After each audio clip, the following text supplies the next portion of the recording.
sahabəsi var idi, İmam Hüseynin Küfədə yaşayırdı. Ayaqları şikəst idi.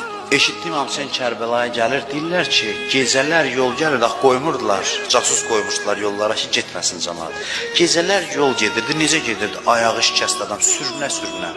Aşura gecəsi gəlib çatdıra bildi özünü. Tarixdir bu. Sürünə-sürünə yolu gəldi, Aşura gecəsi. İmam Hüseyin Əli Əkbərə baxdı, dedi, oğlum qonağımız var. Buna xüsusi diqqət elədi. Həzrət Əli Əkbərlə çıxdılar, gördülər ki, bu sürünə-sürünə Küfədən gəlib. Hansı eşqlə gəlib? İmam ona baxdı, dedi ki, sən niyə gəlmirsən? Sənin vəzifəndir. Bir ağa xahiş edirəm, canım sənə qurban olsun, məni qovma, mənə get demə. Mən də nəsə eləyim, dedi, oturub ox ata bilərəm ki. Oturdu da, atdı da. Cihad hökmünə gəlməmişlər, cihad hökmü götürüldü Aşura gecəsi. Bu Hüseyin kimdir ki, aləm?